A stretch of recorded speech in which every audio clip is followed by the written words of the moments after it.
Few things to report. Firstly, I'll give you a COVID update. Welcome back, Jeff. Congratulations on what you did in Ukraine. Thank you very much. It was absolutely remarkable. Few things to report on COVID. 10,013 new cases today, which is quite good news in overall terms. So the numbers have dropped. 323 people in hospital with COVID. 9 people in intensive care in Western Australia. Again, the numbers have dropped. Fortunately, there's been 0 new deaths recorded in Western Australia, both today and historic. There was 3,105 positive PCR tests, 6,908 positive RAT tests, out of a total of 9,738 PCRs yesterday. The total number of active cases in Western Australia is 87,103, we estimate. Our third dose 16 plus rate, as you know, our first and second doses are over 99%. Our third dose 16 plus rate is 81.3%, which is the highest in Australia. We sadly, or unfortunately, we have 3,550 on Friday, health staff not at work with COVID. That doesn't include people on other forms of sick leave or on leave or whatever else it might be. So we're having a lot of people out in hospitals, as we are in schools and other workplaces around the state. So that is obviously very difficult for our health system to deal with. And I'd like to express my appreciation to all our hospital staff who are at work dealing with large numbers of patients with large numbers of staff who can't attend work. We have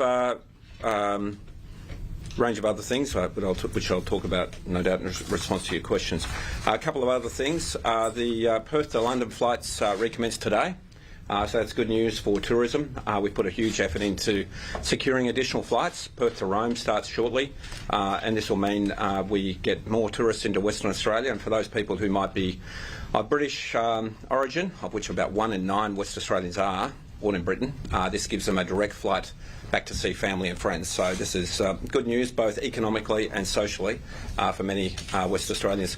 As you know, over the COVID period, there was all that speculation how somehow, flights wouldn't recommence and somehow Western Australia would be permanently cut off from the world and we'd wrecked all our relationships and so forth. As today's announcement shows, that was all totally wrong. And so all those people speculating about that were totally and utterly wrong. Western Australia is reconnecting as one of the safest and successful jurisdictions in the world, and our COVID performance has been probably the best in the world, both in a health and economic sense. And I suspect in terms of tourism, that will be recognised with many people coming to visit a very safe jurisdiction. And finally, can I congratulate Anthony Albanese and my federal Labor colleagues on their success in the election on Saturday. It was really quite something. Winning a federal election is hard. It is hard. And I'd like to congratulate them on all their work, all their policy work, all their campaigning, all the effort they went to provide a positive alternative to the people of Australia, and congratulate them on their success in being elected on Saturday. It's obviously a daunting prospect, as I well know, to take over the reins of government, and I wish them every success in in the future. It's a big responsibility. Australia is a wonderful country, and we're all very proud of it. And I'm sure they will be a good, positive, solid, progressive government that lifts up the hopes and aspirations of all Australians, and I wish them all the best with that. Can I also just congratulate and thank all the West Australian candidates who ran for Labor. Many were successful actually, and congratulate them. But the ones who weren't successful, can I thank them for standing? Can I thank all the branch members and supporters who went out there and stood? Can I commiserate with everyone who lost, including sitting MPs from all sides, including Liberal Party MPs who lost. It's not an easy experience. And it's an awful experience actually, and so to all of them can I pass on my thoughts and regards. And finally, can I thank the State Office of the ALP, particularly Tim Picton and Ellie Whittaker, for all their effort. They did extraordinarily well. Tim is retiring from the role. I'd especially like to thank him. He's a good friend and a great just a great worker and a great campaigner, so I'd like to thank Tim Picton in particular. Any questions? The McGowan factor, how big a factor was it in ALP's win of the federal election? I think the most important thing was Anthony Albanese, the federal team, and the work they did to provide a positive alternative to the federal government, and it's their win. It's their doing. It's not no one else's, it's their doing. So Anthony, the federal team, the federal candidates, the federal campaigns, they're the ones who achieved this outcome, and I'd like to congratulate them on it. There is recognition that your management of the government here, showed the WA public what a Labor government could do. Do you recognise that surely that must have played on the minds of voters here? I'm not claiming any credit for their victory, and it's their victory. They achieved it, and they deserve all the credit. What we've tried to do during our term of office is govern Western Australia in a responsible, sensible, mainstream, reasonable way, protecting jobs and opportunities, and also advancing the interests of the state with important social reforms and environmental reforms. And if you get the balance right, you can do all those things at once. I think the Australian public is very mainstream. The Australian public broadly is a very mainstream group of people. They just want to have good jobs, good social services, a protected environment. We want to make sure no one's left behind, make sure that we have law reforms that protect the rights and interests of people, particularly those most vulnerable, lift up the hopes and aspirations of everyone. And if you get the balance right, both economically and socially, I think people will respect that. You have to admit you've played a part. Even Michaelia Cash said she had people coming up to her and saying politely that they're voting for McGowan this federal election, and you appeared alongside a number of the candidates in their campaigning. Maybe it was Cathy McGowan, I don't know. But no, I don't. I'm not claiming credit. I'll give the credit to my federal colleagues. What do you make of the 10% swing, though? It's obviously dramatic here compared to the rest of the country. Oh, it's good in Western Australia, and it's good to have representatives. So the thing about having a strong group of people in the caucus at a federal level in the government team means that your interests are heard. And so making sure that Western Australia had strong representation is a great thing, and I congratulate the electors on seeing the sense in that. So I think it's going to be 9 or 10 lower house MPs and a range of senators. That is a good contribution. Australia's interests will be heard. We'll have people we can talk to. Obviously, I have a very strong and productive relationship with Anthony Albanese. I've known him for a long time. He's a very reasonable, mainstream, sensible, friendly guy, and easy to converse with, and listens to a good argument. So having both a very sensible, reasonable Prime Minister plus a big contingent for Western Australia is good for the state. How many WA MPs would you like to see in the Cabinet? Look, I'll leave that to them, but I do think they need to have strong representation from Western Australia. Obviously, I mean, you guys have never been through it, but in terms of selecting a cabinet and getting all the people in there, there's lots of ambition. The thing about a political party, like any business, probably like a newsroom, there's lots of ambition, and there's lots of talented people, and not everyone who wants a role can get it. That's the reality. And so I just urge them to have strong representation from WA. No ego in a newsroom, Premier. Hey? There's no ego in a newsroom. The Liberal Party is now the West Coast Eagles of politics. Do you take, I mean, they get smashed in every position. Do you take any joy in their demise? No, but what I would say is they've become quite a fringe group, and they're sort of controlled by these sort of extremist factional power brokers. They don't have very talented people in the parliament, both state and federal, and they seem to be off on niche issues and arguing with each other rather than, promoting the interests of the state and the people of the state. They're not the party that they were when I was first elected. When I was first elected with Richard Court and Colin Barnett and people like Matthias Cormann and people like that, they were a very different party. These days, Julie Bishop, these days, they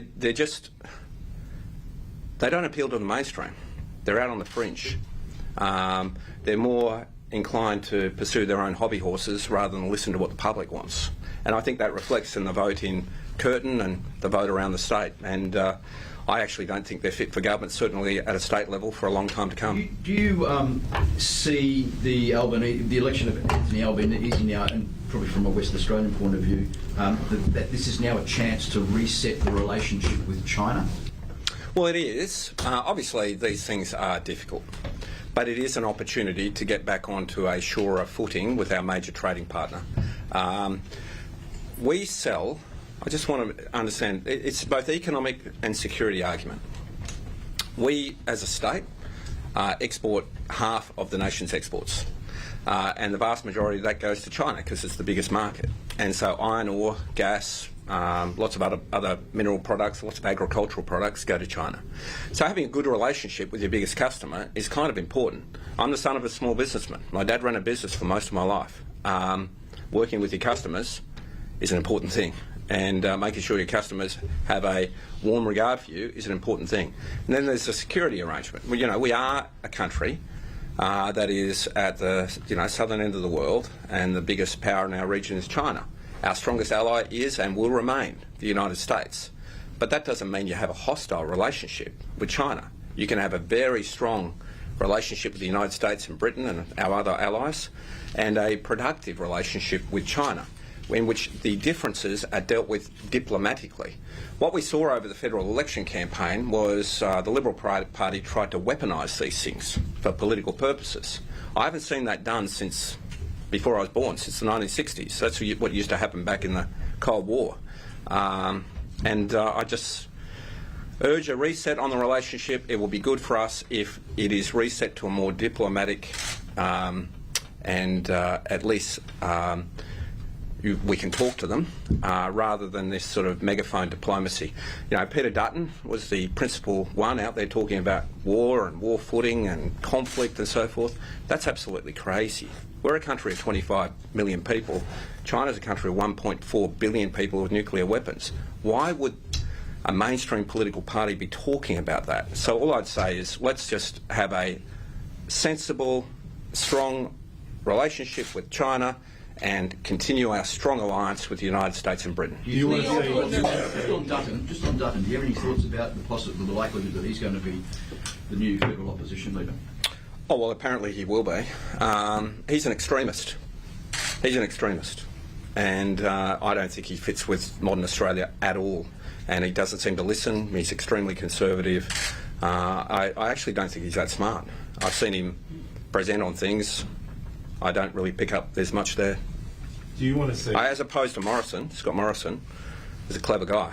I don't pick up that Peter Dutton is fit to be Prime Minister. Do you want to see the Albanese government reach out to China and seek the removal of tariffs on barley and meat and wine and these agricultural sectors that we previously had a really strong trading relationship with, but they've kind of fallen away in the past 2 years? Of course. It'd be in the interest of Australia if those tariffs were dropped. And if the Commonwealth Government can achieve that, that would be good for our economy and for farmers and miners and people more generally.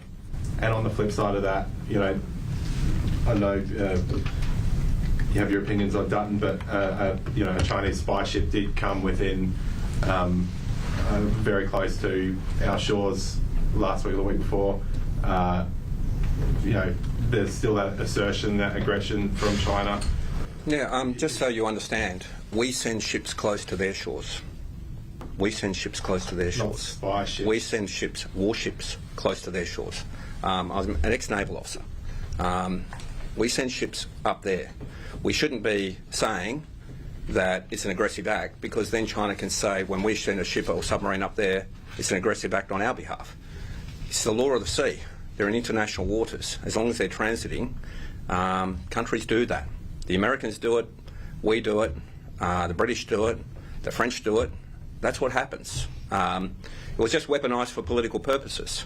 That's all it was, during the middle of an election campaign to try and frighten people. Fortunately, Australians are a bit smarter than that. They understand that it's not unusual. And you spoke before about Labor going mainstream. That was advice that you offered to the party at the National Conference last year. Labor's primary vote on the East. There wasn't a National Conference last year. Or maybe the year before. You've offered that advice to the party before. That's right. Sure. Yep. The party's primary vote on the East Coast didn't do that well. There are a lot of the teal seats. The message was sent there that climate change, federal ICAC, that needs to be on the agenda. Is that a message that the party needs to listen to over there? Well, climate change and a federal ICAC is on the agenda. They're things that federal Labor committed to. So both of those things will be more prominent. I would expect that climate change is going to be one of the things that I work cooperatively with Anthony Albanese's government on. I want us to take more action on that. So we'll be working cooperatively on that. We'll be seeking support from the federal government for keeping active open in Western Australia. As you know, those workshops are scheduled to close, and they are people with quite profound disabilities, obviously, often, who have constructive activity and a job to go to each day. I want to keep those workshops open, so we've already started conversations around that. In terms of other issues, so we'll work cooperatively on climate issues. I'll seek some support from the Commonwealth towards our remote communities. In the budget the other day, we put $350 million. So we have over 200 remote communities in some of the most remote desert areas in the entire world in which communities of Indigenous people live. Providing housing, services, water, power, maintenance to those communities is important. It's actually one of the most important social justice issues in Australia that occurs. We put $350 million in the budget recently. We'll seek some support from the new federal government towards those remote communities. We'll also seek some genuine engagement on health. As you know, our hospitals are under extreme pressure. Extreme pressure. We have thousands of people off work with COVID. We have lots of people presenting with COVID symptoms. We have the lowest ratio of GPs per head of population of anywhere in Australia, in Western Australia. So we'll seek some additional support for our health system, in particular additional GPs, and perhaps a rebalancing of the health agreement to reflect the demand on our hospitals. So all those things we'll work cooperatively with the Commonwealth Government on. And finally, we'll also, over time, seek to work with the Commonwealth Government on the Westport project. So, as you know, the last government didn't have much interest in a new port for Western Australia that will meet the long-term needs of the city. We'll seek to work with the new government on that. In all the factors that played into the Liberals' position today, having lost so badly, the Prime Minister's stance on border closures, how big a factor do you think that was? I think it was a big factor. So just so you all understand exactly what happened, in 2020 we made the decision to close the borders. I think it was in maybe March, April of 2020. Mr Clive Palmer decided he didn't like it, and he decided to bring High Court action against Western Australia. As you know, we won that case eventually. What happened after Mr Palmer brought the action on the 12th of June 2020, the Commonwealth intervened. That is, Mr Morrison and then Attorney General Porter intervened, and in support of Clive Palmer on the 12th of June. They didn't formally withdraw until the 25th of August. They made noises they were going to withdraw in early to mid-August, but essentially for about 2 months they were engaged in that campaign against us. And I know people write it was a very brief thing. It was nearly 2 months that they were actually formally engaged with Clive Palmer in the campaign against Western Australia over the borders. Now, why did we do the borders? Because it kept the virus out when we didn't even have a vaccine, and there was people dying all over the world in large numbers, and we kept the virus out. This state kept the virus out because we put in place that measure, and we saved countless lives and countless jobs. And Mr Morrison and the federal government intervened. It was a terrible decision. A terrible decision. It was bad for health, it was bad for the economy, and it was stupid. And I told them that. I got a lot of pressure from them, by the way. A lot of pressure. I remember one Saturday evening, the Prime Minister called me and he's telling me that Western Australia's going to lose and that we'd lose in the High Court. That was a given. His legal advice was we're going to lose, and we had to pull out. And I said no, we weren't going to drop the border. And so in the end, it went to the federal court where we won, and then went to the High Court where we won as well. But the optics and, frankly, the decision to join with Clive Palmer, what were they thinking? Why would you do that? And hopefully they've learnt a lesson that, Clive Palmer's a bit like kryptonite. You don't want to touch him because inevitably with these things, particularly political things, it goes bad. What do you make of Michaelia Cash's comments yesterday that she and Ben Morton were advising against that court challenge, and just on Palmer, you know, $80 to $100 million spent, no seats? Are you pretty chuffed with that? I didn't know about Michaelia and Ben Morton and their advice. I suspect if the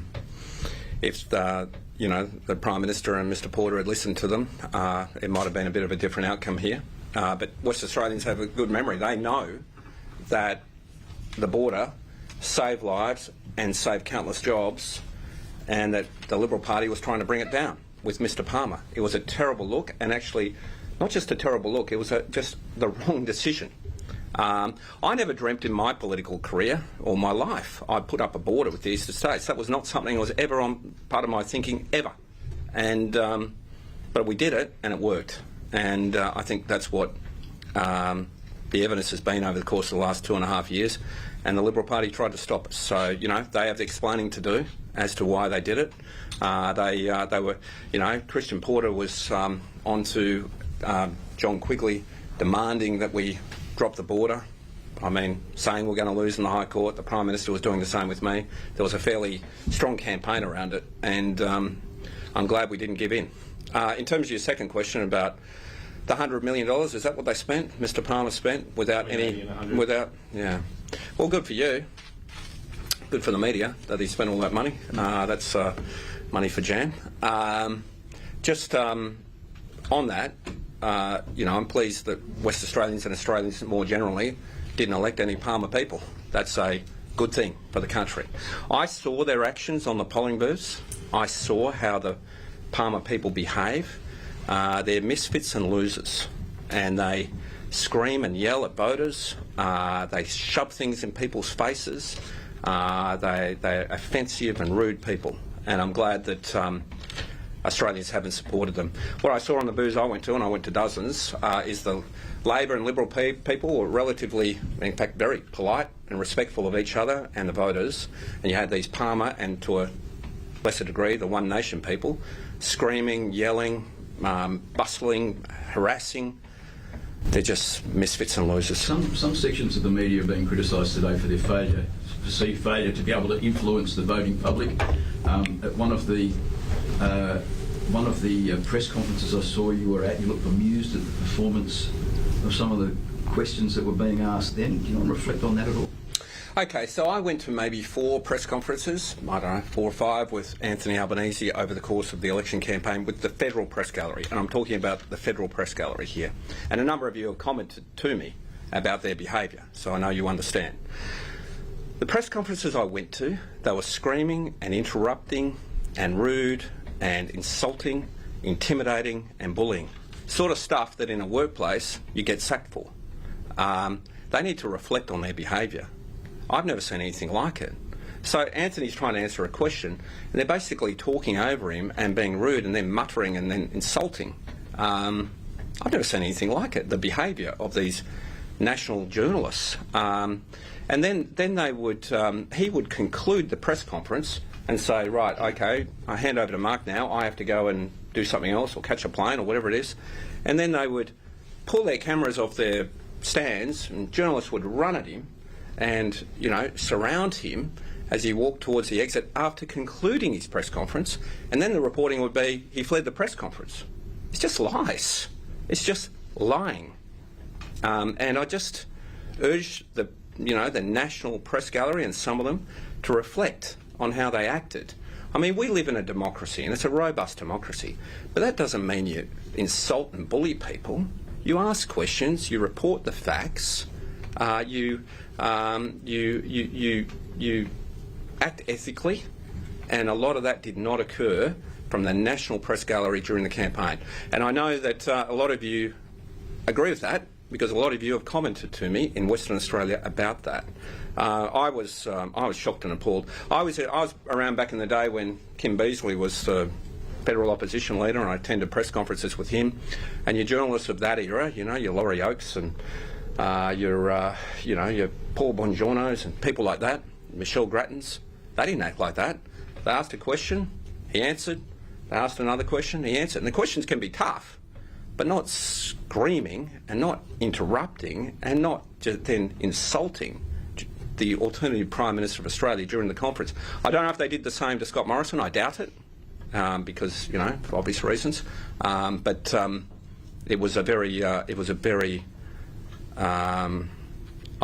just think there needs to be some national reflection by the National Press Gallery. But if it does continue, and you know, if this sort of behaviour does continue, there's obviously some sort of relationship mending and fixing and some sort of adjustment needs from both sides.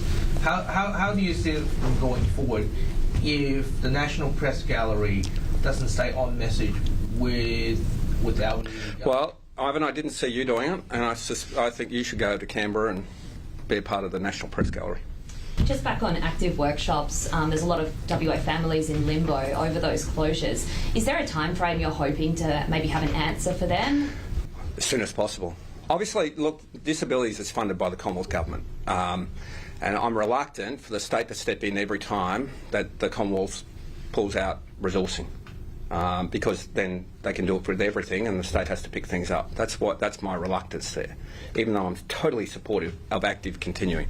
But that doesn't mean we won't continue to talk to them and seek a solution by the Commonwealth Government. So I already had some conversations yesterday. I'm hopeful that it'll be resolved very shortly. Just back on the federal Liberal MP has described WA as no longer being the jewel in the crown for the Liberal Party. What do you make of that?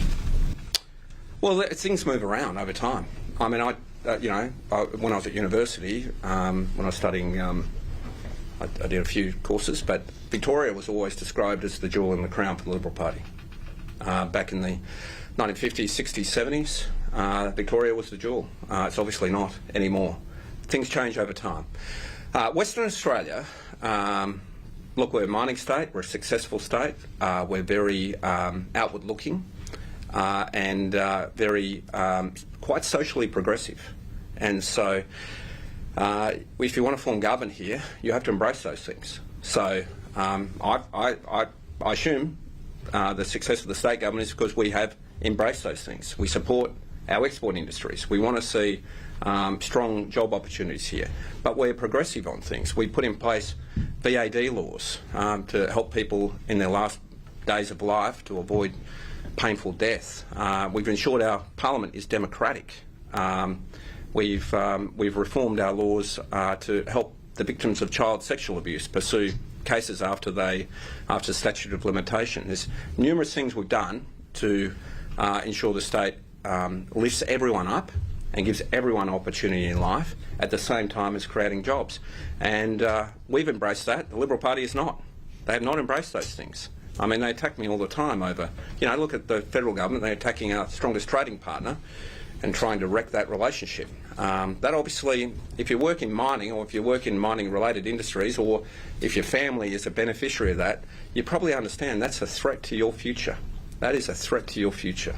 And I just urge a rebalancing of all of those things. But at this point in time, as I said earlier, the Liberal Party is a bit of a fringe group here in Western Australia run by factional power brokers like Mr Goyran.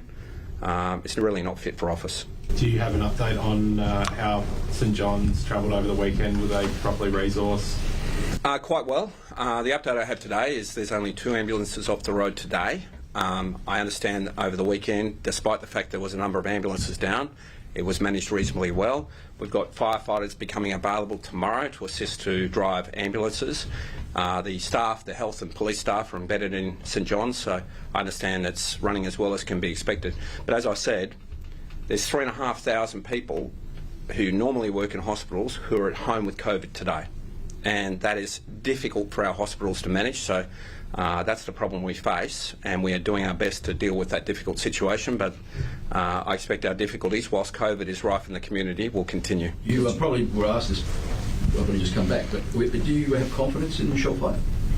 Look, I just want to see St John improve their performance. That's what I said the other day, and if they continue to do that, that would be a good thing. You have confidence that she's able to do that? Well, I'm hopeful. Obviously, there was an email that was incorrect that was sent out last week. I just urge them to be careful in their correspondence and make sure that they work cooperatively with the state to make sure the situation improves. And just on the firefighters, there was directions signed late last week, that enlivened that or enacted that or allowed St John to enact that. That kind of suggests that that was a step that needed to happen for St John to be able to do that. So there had to be some kind of agreement with government that there was all this talk about the business continuity plan that wasn't acted on when, you know, this kind of process had to happen before that. So can you explain why that was only signed last week, the directions of allowing them? So, okay, I'll explain. So what happened in 2020, the COVID continuity plan was set up so that we were ready when we had an outbreak. And what that involved was the securing of additional staff to drive ambulances, particularly fire staff who are trained in this sort of thing, should we have a major outbreak that affected the supply of paramedics. The second part of that was the close contact rules, so critical worker rules put in place. Neither of those things were put in place until critical workers, until recently by St John, and acquiring fire staff or fireys to drive ambulances has only been put in place last week. The reason behind that is we needed St John to request that, and they didn't request it. And so, as you know, the Minister was saying, please, we want you to do this, and they didn't. So that's why we worked with them last week to put in place staff in St John's HQ to ensure that these things were implemented. So that's what's happened. We have an outsourced model. It's different to other states. It's not part of the health department. It's outsourced to St John, and it requires them to do certain things which hadn't occurred. So we put in place steps to make sure they occur. So do you know how many firefighters will be on the road tomorrow at all? I think there's 42 being, a little bit of training in driving an ambulance. But if you can drive a fire truck, which is, twice the size of an ambulance, and you're trained in first aid, I'm very confident they will be, welcome additions to the St John fleet. And I'm very pleased our paramedics and our ambulance staff and our firefighters are participating in this, because we're all in this together. Thing about COVID, thing about health, thing about what we're going through, we're all in this together. So everyone working cooperatively in the environment we're in is an important thing. What is your first priority with the Albanese government? If that's one thing that you want to do first? I think I've answered all that, but making sure we get to a resolution on active industries as soon as possible, with all the families being impacted, is very important. Thanks. Nothing else? Thank you. Thank you. Thank you very much. Thanks, Tony. Thank you.